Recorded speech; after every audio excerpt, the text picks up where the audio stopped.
Who was Muammar al-Qaddafi? Muammar al-Qaddafi joined the military and staged a coup to seize control of Libya in 1969, ousting King Idris.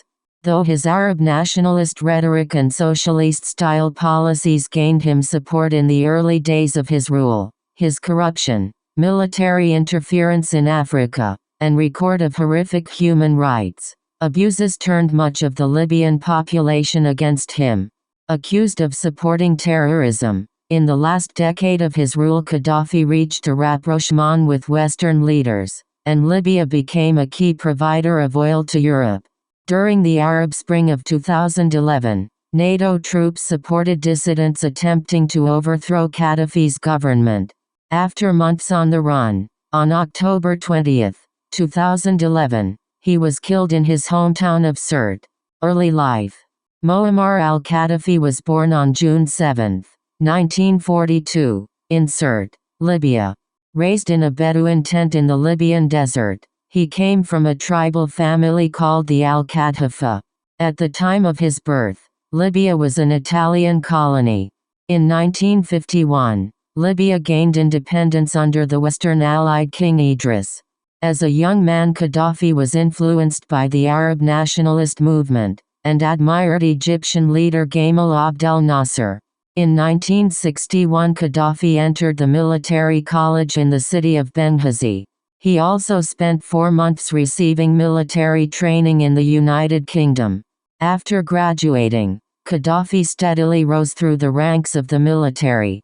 As disaffection with Idris grew, Qaddafi became involved with a movement of young officers to overthrow the king. A talented and charismatic man, Qaddafi rose to power in the group. On September 1, 1969, King Idris was overthrown while he was abroad in Turkey for medical treatment. Qaddafi was named Commander-in-Chief of the Armed Forces and Chairman of the Revolutionary Command Council, Libya's new ruling body. At age 27, he had become the ruler of Libya. Taking control of Libya, Qaddafi's first order of business was to shut down the American and British military bases in Libya. He also demanded that foreign oil companies in Libya share a bigger portion of revenue with the country. Qaddafi replaced the Gregorian calendar with the Islamic one, and forbade the sale of alcohol. Feeling threatened by a failed coup attempt by his fellow officers in December 1969, Qaddafi put in laws criminalizing political dissent. In 1970, he expelled the remaining Italians from Libya and emphasized what he saw as the battle between Arab nationalism and Western imperialism. He vocally opposed Zionism and Israel, and expelled the Jewish community from Libya. Qaddafi's inner circle of trusted people became smaller and smaller, as power was shared by himself and a small group of associates. His intelligence agents traveled around the world to intimidate and assassinate Libyans living in exile. In these early days, Qaddafi sought to orient Libya away from the West and towards the Middle East and Africa. He involved the Libyan military in several foreign conflicts, including in Egypt and Sudan, and the bloody civil war in Chad. In the mid-1970s, Qaddafi published the first volume of the Green Book, an explanation of his political philosophy. The 3-volume work describes the problems with liberal democracy and capitalism, and promotes Qaddafi's policies as the remedy. Qaddafi claimed that Libya boasted popular committees and shared ownership, but in reality this was far from true.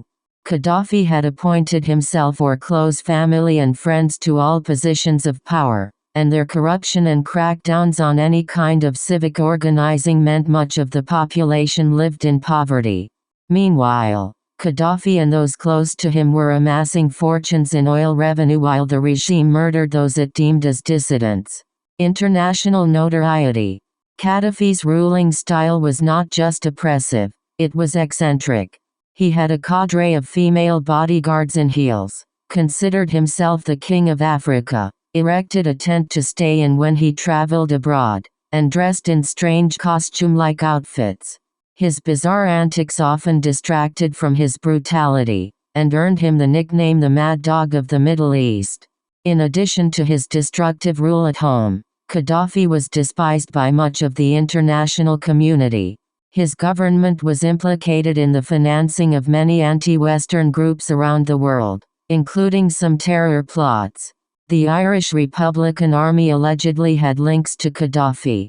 Because of the regime's links to Irish terrorism, the United Kingdom cut off diplomatic relations with Libya for more than a decade. In 1986, Libyan terrorists were thought to be behind the bombing of a West Berlin dance club that killed 3 and injured scores of people.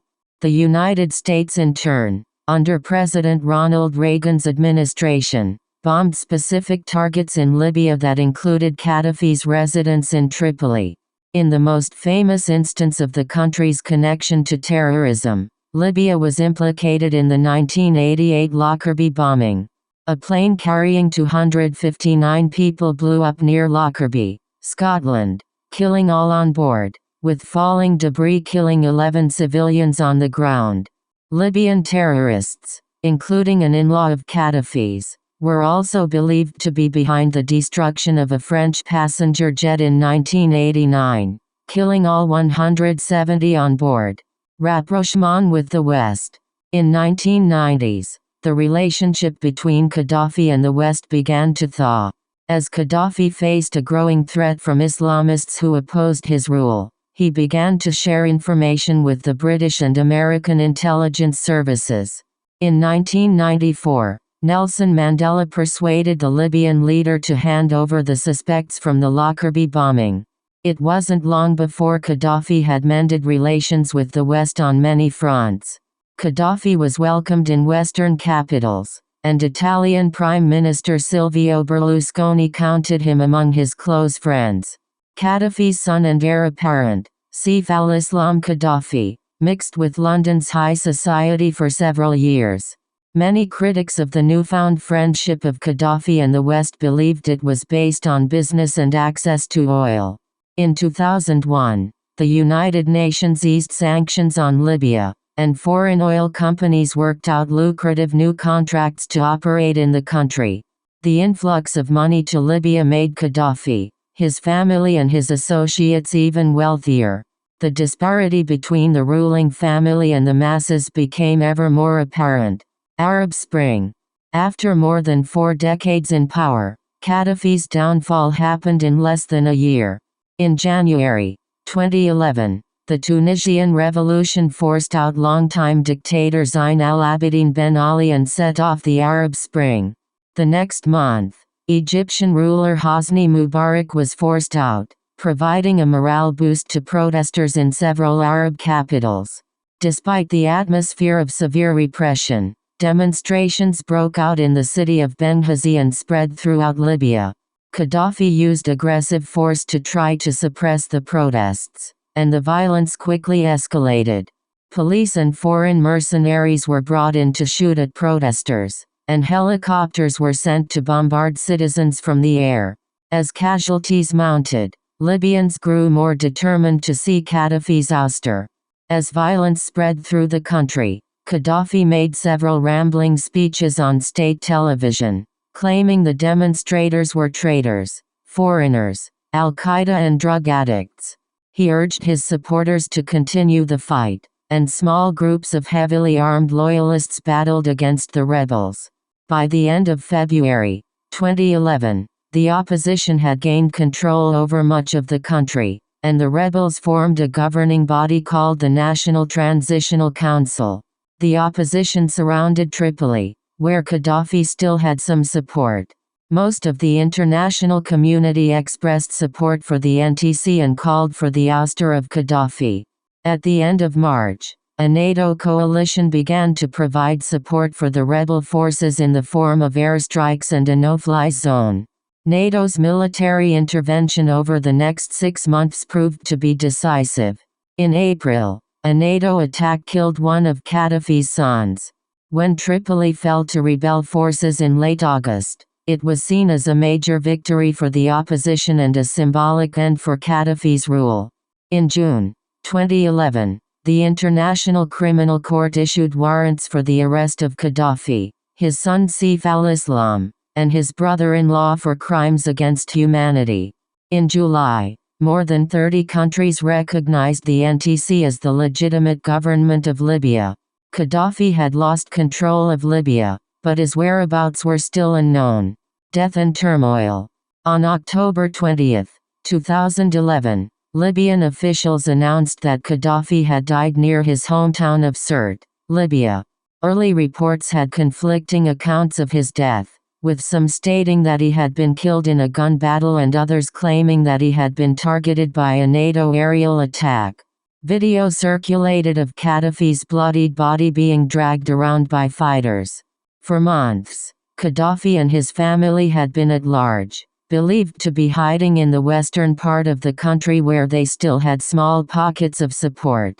As news of the former dictator's death spread, Libyans poured into the streets, celebrating what many hailed as the culmination of their revolution. Post-Gaddafi, Libya has continued to be embroiled in violence, with state authority eventually being held by the General National Congress. Various militia groups have vied for power. Dozens of political figures and activists in Benghazi have been killed, with many having to leave the area. The country has also seen a succession of interim prime ministers. Thank you for watching my video. Please subscribe channel.